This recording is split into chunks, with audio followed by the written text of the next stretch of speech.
ಈ ರೀಡಿಂಗ್ ನಿಮಗೆ ಅನ್ವಯಿಸಿದರೆ ಅಥವಾ ರೆಸೊನೇಟ್ ಆದರೆ ಮಾತ್ರ ತೊಗೊಳ್ಳಿ, ಇಲ್ಲಾಂದರೆ ಬಿಟ್ಬಿಡಿ. ಇದು ಒಂದು ಜನರಲ್ ರೀಡಿಂಗ್ ಮಾತ್ರ ಆಗಿರುತ್ತೆ. ಕಾರ್ಡ್ಸ್ನ ಶಫಲ್ ಮಾಡಿದಾಗ ನನಗೆ ಫಸ್ಟ್ ಕಾರ್ಡ್ 4 ಆಫ್ ಕಪ್ಸ್ ಬಂದಿದೆ. ಫಸ್ಟ್ ಕಾರ್ಡ್ 4 ಆಫ್ ಕಪ್ಸ್ ಬಂದರೆ ಖಂಡಿತವಾಗ್ಲೂ ಯಾರನ್ನಾದರೂ ನೀವು ಮಿಸ್ ಮಾಡ್ಕೊಳ್ತಾ ಇದ್ದೀರಾ, ಅದರ್ ಪರ್ಸನ್ನ, ಅಥವಾ ಅದರ್ ಪರ್ಸನ್ ನಿಮ್ಮನ್ನು ಮಿಸ್ ಮಾಡ್ಕೊಳ್ತಾ ಇದ್ದರೆ 4 ಆಫ್ ಕಪ್ಸ್ ಕಾರ್ಡ್ ಬಂದಿರುತ್ತೆ. ಅಥವಾ ಸೀಕ್ರೆಟ್ ಟೆಕ್ಸ್ಟ್ ಅಂತ ಹೇಳ್ಬೋದು. ಕೆಲವೊಮ್ಮೆ 4 ಆಫ್ ಕಪ್ಸ್ ಬಂದರೆ ನೀವು ಯಾರಿಗೂ ಗೊತ್ತಾಗದೆ ಹಾಗೆ ಅಥವಾ ಸೀಕ್ರೆಟ್ಲಿ ಗುಟ್ಟಾಗಿ ಏನಾದರೂ ಮಾಡ್ತಾಯಿದ್ರು ಕೂಡ 4 ಆಫ್ ಕಪ್ಸ್ ಬಂದಿದೆ. ಮೇ ಬಿ ನಿಮ್ಮ ಪಾರ್ಟ್ನರ್ ಗುಟ್ಟಾಗಿ ಏನಾದರೂ ಮಾಡ್ತಾ ಇರ್ಬೋದು, ಅಥವಾ ನೀವು ನಿಮ್ಮ ಪಾರ್ಟ್ನರ್ಗೆ ತಿಳಿಸದೆ ಏನಾದರೂ ಮಾಡ್ತಾ ಇರ್ಬೋದು. ರೈಟ್ ನೌ ಮಿಸ್ಸಿಂಗ್ ಸಮ್ವನ್ ಅಂತ ಹೇಳ್ಬೋದು. ಅಥವಾ ಸಮಥಿಂಗ್ ಮಿಸ್ಸಿಂಗ್ ಅಂತ ಕೂಡ ಹೇಳುತ್ತೆ. ಮೇ ಬಿ ಯಾವುದಾದ್ರೂ ರೆಸಿಪಿ ಇರ್ಬೋದು. ನೀವು ಚೆನ್ನಾಗಿ ಕುಕ್ಕಿದ್ರೆ, ಏನೋ ಅಡುಗೆ ಮಾಡೋದು ಚೆನ್ನಾಗಿ ಬರ್ತಾಯಿದ್ರು ಕೂಡ ನಿಮಗೆ ಏನೋ ಮಿಸ್ ಆಗಿದೆ, ಅಡುಗೆ ಮಾಡಿ ನೋಡಿದ್ರೂ ಕೂಡ ಈ ರೆಸಿಪಿಯಲ್ಲಿ ಮಾಡೋ ವಿಧಾನದಲ್ಲಿ ಏನೋ ಮಿಸ್ ಮಾಡಿದ್ದೀನಿ ಅಂತ ನೀವು ಅಥವಾ ನಿಮ್ಮ ಪಾರ್ಟ್ನರ್ ಫೀಲ್ ಮಾಡ್ಬೋದು. ಫ್ಯಾಮಿಲಿ ಈಸ್ ಗುಡ್ ಅಂತ ಹೇಳುತ್ತೆ. ನಾಟ್ ಶ್ಯೂರ್ ಎನರ್ಜಿ ಅಂತ ಹೇಳ್ತೀವಿ. ಫಸ್ಟ್ ಕಾರ್ಡ್ ಏನಾಗುತ್ತೆ, ಏನಾಗ್ತಾ ಇದೆ ಅಂತ ಯಾವುದೂ ಕ್ಲಾರಿಟಿ ಇರೋದಿಲ್ಲ ಲೈಫಲ್ಲಿ ಅಂತ ಕೂಡ ಹೇಳ್ಬೋದು. ಸೆಕೆಂಡ್ ಕಾರ್ಡ್ ನನಗೆ ಸ್ಟ್ರೆಂತ್ ಕಾರ್ಡ್ ಬಂದಿದೆ. ಮೇ ಬಿ ನೀವು ಸಿಂಹ ರಾಶಿಯವ್ರ ಜೊತೆ ಕನೆಕ್ಟ್ ಆಗಿದ್ದರೂ ಕೂಡ ಸ್ಟ್ರೆಂತ್ ಕಾರ್ಡ್ ಬಂದಿರುತ್ತೆ. ಅಥವಾ ಕಾನ್ಫಿಡೆಂಟ್ ಕಮ್ಮಿ ಆಗಿದ್ದರೆ, ಲೈಫ್ ಮೇಲೆ ಭರವಸೆ ಕಮ್ಮಿ ಆಗಿದ್ರೂ ಕೂಡ ಸ್ಟ್ರೆಂತ್ ಕಾರ್ಡ್ ಬಂದಿರುತ್ತೆ. ನಿಮಗೆ ನಿಮ್ಮ ಪಾರ್ಟ್ನರ್ ಮೇಲೆ ಭರವಸೆ ಕಮ್ಮಿ ಆಗಿದೆಯೋ, ಅಥವಾ ನಿಮ್ಮ ಪಾರ್ಟ್ನರ್ಗೆ ನಿಮ್ಮ ಮೇಲೆ ಭರವಸೆ ಕಮ್ಮಿ ಆಗಿರ್ಬೋದು. Trying to see how far it will goes ಅನ್ನೋ ಹಾಗಿದೆ. ನೋಡೋಣ, ಎಷ್ಟು ದಿನ ಹೋಗುತ್ತೋ ಅಷ್ಟು ದಿನ ಜೊತೆಗಿರೋಣ. ಸ್ಟ್ರಗಲ್ ಅಂತ ಹೇಳ್ತೀನಿ ನಾನು. ಬೇಸಿಕಲಿ ಇದು ಒಂದು ಸ್ಟ್ರಗಲ್ ಆಗಿರುತ್ತೆ. ಡಿಸ್ಕನೆಕ್ಟಿವಿಟಿ ಫೀಲ್ ಇರುತ್ತೆ. ಜೊತೆಗಿದ್ದರೂ ಕೂಡ ಡಿಸ್ಕಂಫರ್ಟ್ ಫೀಲ್ ಇರುತ್ತೆ ಆ ಪರ್ಸನ್ ಜೊತೆ. ನಿಮ್ಗೆ ಅನಿಸುತ್ತೆ ನಿಮ್ಮ ಜೊತೆ ಫಿಸಿಕಲಿ ಇದ್ದರೂ ಕೂಡ ಅವ್ರ ಮೈಂಡ್ ಚೇಂಜ್ ಮಾಡಿದ್ದಾರೆ, ಅವ್ರ ಹಾರ್ಟ್ ಚೇಂಜ್ ಮಾಡಿದ್ದಾರೆ. ಮೊದಲಿನ ಸಲ ಇಲ್ಲ, ಅವರು ಸ್ಲೋಲಿ ಅವ್ರು ನಿಮ್ಮಿಂದ ದೂರ ಆಗ್ತಾ ಇದ್ದಾರೆ ಅಂತ ಅನ್ನಿಸ್ತಾ ಇದೆ ಕೆಲವ್ರಿಗೆ. ಕೆಲವ್ರು ಮ್ಯಾರಿಡ್ ಇರ್ಬೋದು ಈ ಪ್ಲೇಸಲ್ಲಿ ಅಂತ ಕೂಡ ಹೇಳ್ಬೋದು. ಫ್ರೆಂಡ್ಸ್, ಇದು ಎಲ್ರಿಗೂ ಅನ್ವಯಿಸಲ್ಲ, ಕೆಲವರಿಗೆ ಮಾತ್ರ.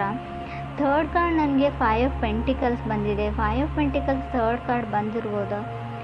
ಲಾಜಿಕಲಿ ನೀವು ಥಿಂಕ್ ಮಾಡ್ತಾ ಇದ್ದೀರಾ.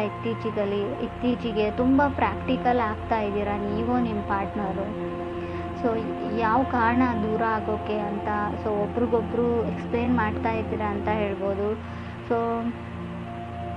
ನೀವು ಎಷ್ಟೇ ಲಾಜಿಕಲಿ ಟ್ರೈ ಮಾಡಿ, ಎಕ್ಸ್ಪ್ಲೇನ್ ಮಾಡಿ, ಅವ್ರು ತುಂಬ ದೂರ ಹೋಗಿದ್ದಾರೆ, ಮತ್ತೆ ನಿಮ್ಮ ಲೈಫಲ್ಲಿ ಮೊದಲಿನ ಥರ ಇರಲ್ಲ ಅಂತ ಕೂಡ ಕಾರ್ಡ್ ಹೇಳುತ್ತೆ.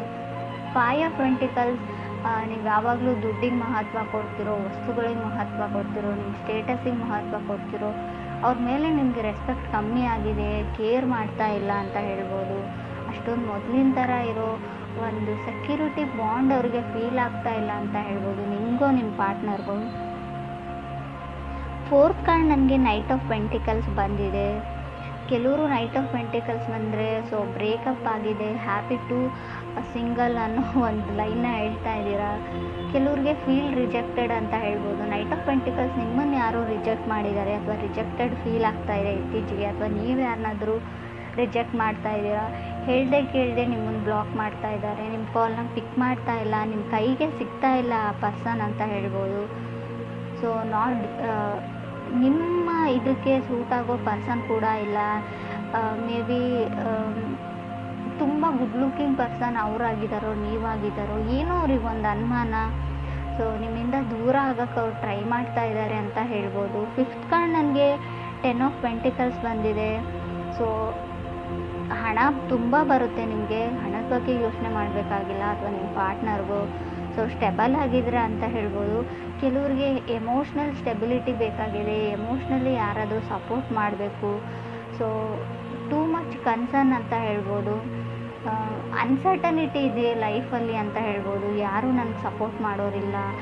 ಎಲ್ಲ ಇದೆ, ದುಡ್ಡಿದೆ, ಸ್ಟೇಟಸ್ ಇದೆ, ನೇಮ್ ಇದೆ, ಫೇಮ್ ಇದೆ, ಬಟ್ ನನಗೆ ಯಾರೂ ಇಲ್ಲ ಅನ್ನೋ ಫೀಲಿಂಗ್ನಲ್ಲಿ ಕೆಲವ್ರು ಇದ್ದೀರಾ, ನೀವು ಅಥವಾ ನಿಮ್ಮ ಪಾರ್ಟ್ನರು. 6th ಕಾರ್ಡ್ ನನಗೆ ನೈಟ್ ಆಫ್ ಸೋರ್ಡ್ಸ್ ಬಂದಿದೆ. ನೈಟ್ ಆಫ್ ಸೋರ್ಡ್ಸ್ ಕೆಲವೊಮ್ಮೆ ಹೊಸ ವ್ಯಕ್ತಿನ ನೀವು ಮೀಟ್ ಆಗ್ತೀರಾ ಲೈಫಲ್ಲಿ ಅಂತ ಕಾರ್ಡ್ ಹೇಳುತ್ತೆ. ಇತ್ತೀಚೆಗೆ ಮೀಟ್ ಆಗಿದ್ದೀರಾ, ಕೆಲವರು ಮುಂದೆ ಕೂಡ ಮೀಟ್ ಆಗಿರ್ಬೋದು. ಮೇ ಬಿ ಜನ ನಿಮ್ಮ ಬಗ್ಗೆ ಮಾತಾಡ್ತಾ ಇದ್ದಾರೆ ಅಥವಾ ಗಾಸಿಪ್ ಮಾಡ್ತಾ ಇದ್ದಾರೆ ಅಂತ ಕೆಲವರಿಗೆ ಅನ್ನಿಸ್ತಾ ಇದೆ. ಫ್ಯಾಮ್ಲಿಯಲ್ಲಿ ಗೊತ್ತಾಗಿರ್ಬೋದು ನಿಮ್ಮ ವಿಷಯ. ಸ್ಟ್ರಗಲ್ ಅಂತ ಹೇಳಲ್ಲ, ವಾರ್ನ್ ಕೂಡ ಮಾಡಿದ್ದಾರೆ, ನಾರ್ಮಲ್ ವಾರ್ನ್ ಇದೆ ಅದು. ಸೊ ಜನ ನಿಮ್ಮ ಬಗ್ಗೆ ಏನೇನೋ ಹೇಳ್ತಾ ಇದ್ದಾರೆ, ನಿಮ್ಮ ಫ್ರೆಂಡ್ ಸರ್ಕಲ್ ಇರ್ಬೋದು, ನಿಮ್ಮ ಕ್ಲಾಸಲ್ಲಿ ಇರ್ಬೋದು, ಜನ ನಿಮ್ಮನ್ನು ಅಬ್ಸರ್ವ್ ಮಾಡ್ತಾ ಇದ್ದಾರೆ, ಗಮನಿಸ್ತಾ ಇದ್ದಾರೆ ಅಂತ ಕಾರ್ಡ್ ಹೇಳ್ತಾ ಇದೆ. ಸೊ ಯಾವುದಕ್ಕೂ ಕೇರ್ಫುಲ್ ಆಗಿರಿ ಅಂತ ಹೇಳ್ತೀನಿ. 7th ಕಾರ್ಡ್ ನನಗೆ ಕಿಂಗ್ ಆಫ್ ಕಪ್ಸ್ ಬಂದಿದೆ. King of cups may be ವೃಶ್ಚಿಕ ರಾಶಿಯವ್ರ ಜೊತೆ ನೀವು ಕನೆಕ್ಟ್ ಆಗಿರ್ಬೋದು. ಸೊ ಕಿಂಗ್ ಆಫ್ ಕಪ್ಸ್ ಬಂದಿರುತ್ತೆ. ಅಥವಾ ನೀವು ಒಂದು ರಿಯಲ್ ಲವ್ನ, ಟ್ರೂ ಲವ್ನ ಹುಡುಕ್ತಾ ಇದ್ದರೆ, ನಿಜವಾದ ಪ್ರೀತಿನ ಹುಡುಕ್ತಾ ಇದ್ದರೆ ಕೂಡ ಕಿಂಗ್ ಆಫ್ ಕಪ್ಸ್ ಬಂದಿರುತ್ತೆ 7th ಪ್ಲೇಸಲ್ಲಿ. ಕೆಲವ್ರಿಗೆ ನಾನು ಆಗಲೇ ಹೇಳಿದೆ, ಇಂಟ್ರೆಸ್ಟ್ ಕಮ್ಮಿ ಆಗಿದೆ, ಸ್ಲೋಲಿ ನಿಮ್ಮಿಂದ ದೂರ ಸರಿತಾ ಇದ್ದಾರೆ ಅಂತ ಹೇಳ್ಬೋದು. ಸೊ ಅವ್ರು ನಾರ್ತ್ ಪೋಲ್ ಆದರೆ ನೀವು ಸೌತ್ ಪೋಲ್ ಆಗ್ತಾ ಇದ್ದೀರಾ, ಗೊತ್ತಾಗ್ತಾ ಇಲ್ಲ. ಸಡನ್ನಾಗಿ ಯಾವಾಗ ಆ ವ್ಯಕ್ತಿ ಚೇಂಜ್ ಆದರೂ, ಯಾಕೆ ಚೇಂಜ್ ಆದರೂ, ಪ್ರಾಕ್ಟಿಕಲಿ ಲಾಜಿಕಲಿ ಏನೋ ಥಿಂಕ್ ಮಾಡ್ತಾ ಇದ್ದಾರೆ ಅವರು. ತುಂಬ ಲಾಜಿಕಲ್ ವೇಸ್ನಲ್ಲಿ ಥಿಂಕ್ ಮಾಡಿದರೆ, ಎಲ್ಲದಕ್ಕೂ ಲಾಜಿಕ್ನ ಹುಡುಕ್ತಾ ಹೋದರೆ ಲೈಫಲ್ಲಿ ನಿಮಗೆ ರಿಯಲ್ ಆಗಿ ನೀವು ಲೈಫ್ನ ಲೀಡ್ ಮಾಡೋ ಲಾಜಿಕ್ನೇ ನೀವು ಮರೆತು ಬಿಡ್ತೀರಾ ಅಂತ ಹೇಳ್ಬೋದು. ಖುಷಿಯಾಗಿರೋ ಲಾಜಿಕ್ನೇ ಕೆಲವ್ರು ಮರೀತಾ ಇದ್ದೀರಾ. ನೀವು ನಿಮ್ಮ ಪಾರ್ಟ್ನರ್ಗೂ ಅವರು ರಿಯಲೈಸೇಷನ್ ಮಾಡ್ಕೊಳ್ತಾ ಇಲ್ಲ ಅವ್ರು ಏನು ಕಳ್ಕೊಳ್ತಾ ಇದ್ದಾರೆ ಅಂತ.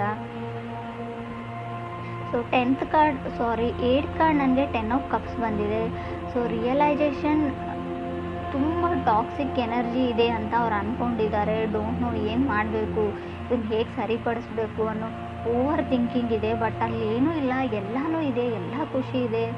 ಸೊ ಅವರು ಖುಷಿಯಾಗಿದ್ದರೆ ಖಂಡಿತ ಆಗುತ್ತೆ. ಈಗೋ ಪ್ರಾಬ್ಲಮ್ ಇದೆ ಅಂತ ಹೇಳ್ಬೋದು. ನಾನು ಸೋಲಲ್ಲ, ಅವರೇ ಸೋಲಬೇಕು.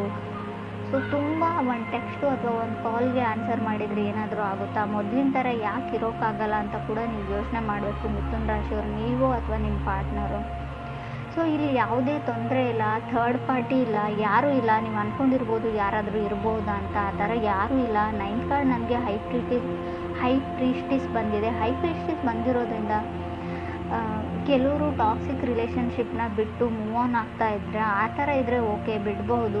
ಬಟ್ ವಿತೌಟ್ ರೀಸನ್ ನೀವೇ ಏನೇನೋ ಕಲ್ಪನೆನ ಮಾಡಿಕೊಂಡು ಒಂದು ಒಳ್ಳೆ ರಿಲೇಷನ್ಶಿಪ್ನ ಹಾಳು ಮಾಡ್ಕೊಳ್ಳೋದು ಒಳ್ಳೇದಲ್ಲ ಅಂತ ಕೂಡ ಕಾರ್ಡ್ ಹೇಳುತ್ತೆ. 10th ಕಾರ್ಡ್ ನನಗೆ ಡೆವಿಲ್ ಕಾರ್ಡ್ ಬಂದಿದೆ. ಹೈ ಪ್ರೀಸ್ಟಿಸ್, ನೀವು ಯಾರ ಲೈಫಿಂದ ಹೊರಗಡೆ ಹೋದರೂ ಅವ್ರ ಮೇಲೆ ಸ್ಪೈ ಮಾಡ್ತಾ ಇರ್ತೀರಾ, ಅವ್ರನ್ನ ಗಮನಿಸ್ತಾ ಇರ್ತೀರಾ, ಅವ್ರು ಏನು ಮಾಡ್ತಾರೆ, ಎಲ್ಲಿಗೆ ಹೋಗ್ತಾರೆ, ಯಾರನ್ನ ಮೀಟ್ ಆಗ್ತಾರೆ ಅಂತ, ಆ ಎನರ್ಜಿನ ಕೂಡ ಹೇಳುತ್ತೆ. ಅಥವಾ ನಾರ್ಮಲಿ ನೀವು ಸಿಂಗಲ್ ಇದ್ದರೂ ಕೂಡ ನಿಮ್ಮನ್ನು ಯಾರಾದರೂ ಗಮನಿಸ್ತಾ ಇರ್ಬೋದು, ಅಥವಾ ನೀವು ಯಾರನ್ನಾದರೂ ತುಂಬ ದಿನಗಳಿಂದ ಗಮನಿಸ್ತಾ ಇರ್ಬೋದು. ಅವ್ರ ಮನೆಯಲ್ಲಿ ಅವ್ರ ನೇಮ್ ಏನು, ಅವ್ರ ಸ್ಕೂಲ್ ಯಾವುದು, ಕಾಲೇಜ್ ಯಾವುದು, ಅವ್ರು ಎಲ್ಲಿ ಇರ್ತಾರೆ, ಏನು ಮಾಡ್ತಾರೆ ಅನ್ನೋ ವಿಷಯನ, ಇನ್ಫಾರ್ಮೇಷನ್ನ ಕಲೆಕ್ಟ್ ಮಾಡ್ತಾ ಇದ್ರೆ, ಅಥವಾ ನಿಮ್ಮ ಬಗ್ಗೆ ಯಾರಾದರೂ ಕಲೆಕ್ಟ್ ಮಾಡ್ತಾ ಇರ್ಬೋದು. ಕೇರ್ಫುಲ್ ಆಗಿರಿ ಯಾವುದಕ್ಕೂ. 10th ಕಾರ್ಡ್ ಡೆವಿಲ್ ಕಾರ್ಡ್ ಇರೋದ್ರಿಂದ ಸ್ಟ್ಯಾಂಡ್ ಯುವರ್ ಗ್ರೌಂಡ್ ಅಂತ ಹೇಳುತ್ತೆ. ಸೊ ನಿಮ್ದು ಯಾವುದೇ ರಿಸ್ಟ್ರಿಕ್ಷನ್ ಇದ್ದರೂ, ಯಾವುದೇ ಕೇಜಲ್ಲಿದ್ದರೂ, ನೀವು ಬಂಧನದಲ್ಲಿದ್ದರೂ ಕೂಡ ಅದರಿಂದ ಹೊರಗಡೆ ಬನ್ನಿ. ಸೊ ಏನಾದರೂ ಮಾಡಿ, ಡಿಪೆಂಡ್ ಆಗಬೇಡಿ. ಸೊ ಡಿಪೆಂಡೆನ್ಸಿ ಒಳ್ಳೆಯದಲ್ಲ, ಯಾರ ಮೇಲೂ ಡಿಪೆಂಡ್ ಆಗಬೇಡಿ. ಸೊ ನಿಮ್ಮ ಸ್ವಂತ ಎಬಿಲಿಟಿಯಿಂದ ನೀವು ಕೆಲಸ ಹುಡ್ಕೊಳ್ಳಿ, ಕೆಲಸ ಮಾಡಿ, ನಿಮ್ಗೇನು ಬರುತ್ತೋ, ನಿಮ್ಮ ಹತ್ರ ಏನು ಸ್ಕಿಲ್ ಇರುತ್ತೋ ಟ್ರೈ ಮಾಡಿ. ಇಲ್ಲ ಅಂದರೆ ಹುಡುಕಿ, ಸೊ ಟ್ರೈ ಮಾಡಿ, ಸ್ಕಿಲ್ನ ಕೂಡ ಡೆವಲಪ್ ಮಾಡ್ಕೊಳ್ಬೋದು. ಝೀರೋ ಸ್ಕಿಲ್ ಇದ್ದರೂ ಕೂಡ ಏನಾದರೂ ಹೊಸದಾಗಿ ಕಲಿಬೋದು. ಆ ಥರ ಯಾರೂ ಇರೋದಿಲ್ಲ ಜೀರೋ ಸ್ಕಿಲ್ಲಲ್ಲಿ. ಏನಾದರೂ ಗೊತ್ತಿರುತ್ತೆ ನಿಮಗೆ, ಅದನ್ನು ಟ್ರೈ ಮಾಡಿ ಅಂತ ಹೇಳ್ತಾ ಇದೆ ಕಾರ್ಡು. ಕೆಲವ್ರಿಗೆ ಸೊ ಅನ್ಸರ್ಟನಿಟಿ ತುಂಬ ಕಾಣಿಸ್ತಾ ಇದೆ ನನಗೆ. ಸ್ಟೆಬಲ್ ಮೈಂಡ್ಸೆಟ್ ಇಲ್ಲ, ಸಡನ್ನಾಗಿ ಚೇಂಜ್ ಆಗೋ ವ್ಯಕ್ತಿ ಜೊತೆ ನೀವು ಕನೆಕ್ಟ್ ಆಗಿದ್ದೀರೋ ಅಥವಾ ನೀವೇ ಆ ಥರ ಇದ್ದೀರೋ. ಸೊ ಕೆಲವ್ರಿಗೆ ಏನೋ ಗೊತ್ತಿಲ್ಲ, ಫೋಕಸ್ ಚೇಂಜ್ ಆಗ್ತಾ ಇದೆ ಅಂತ ನಾನು ಮುಂಚೆನೇ ಹೇಳಿದ್ದೀನಿ. ನೀವು ಅಂದ್ಕೊಂಡಿರೋದ್ರ ಕಡೆ ನಿಮ್ಮ ಗಮನ ಇಲ್ಲ. ಸೊ ಖಂಡಿತವಾಗ್ಲೂ ಫೋಕಸ್ ಚೇಂಜ್ ಆಗ್ತಾ ಇದೆ. ಮೇ ಬಿ ಫೈನಾನ್ಷಿಯಲ್ ಅನ್ಸರ್ಟನಿಟಿ ಕೂಡ ಹೇಳ್ತೀನಿ ನಾನು. ಹಣಕಾಸಿನ ಏರುಪೇರು ಕಾಣ್ಬೋದು, ಸ್ವಲ್ಪ ಹಣ ಜಾಸ್ತಿ ಖರ್ಚಾಗ್ಬೋದು. ಸೊ ಅಥವಾ ನೀವು ಶಾಪಿಂಗ್ ಮಾಡ್ತಿರೋ, ಅಥವಾ ದುಡ್ಡು ನಿಮ್ಗೆ ಗೊತ್ತಿಲ್ಲದೆ ಹಾಗೆ ದುಡ್ಡು ಫೋಲ್ ಆಗೋ ಚಾನ್ಸಸ್ ಇದೆ. ಗಮನ ದುಡ್ಡಿನ ಬಗ್ಗೆ ಇರಲಿ ಅಂತ ಕೂಡ ಹೇಳುತ್ತೆ. ಸೊ ಲುಕ್ಸ್ ಬಗ್ಗೆ ಯೋಚನೆ ಮಾಡಬೇಡಿ. ಇಲ್ಲಿ ಜಾಸ್ತಿ ತುಂಬ ನಾನು ಹೇಗಿದ್ದೀನಿ, ಅಪಿರೆನ್ಸ್ ಬಗ್ಗೆ ತುಂಬ ಯೋಚನೆ ಮಾಡ್ತಾ ಇದ್ದೀರಾ. ನಾನು ಚೆನ್ನಾಗಿಲ್ಲ, ನಾನು ಚೆನ್ನಾಗಿದ್ದೀನಿ, ನಾನು ದಪ್ಪ ಇದ್ದೀನಿ, ನಾನು ತುಂಬ ತೆಳ್ಳಗಿದ್ದೀನಿ. ಸೊ ತುಂಬ ಆ ಥರ ಕನಸನ್ನು ಬಿಟ್ಬಿಡಿ ಅಂತ ಕೂಡ ಕಾರ್ಡ್ಸ್ ಹೇಳ್ತಾ ಇದೆ. ಫೀಲ್ ಗುಡ್ಡಲ್ಲಿರಿ.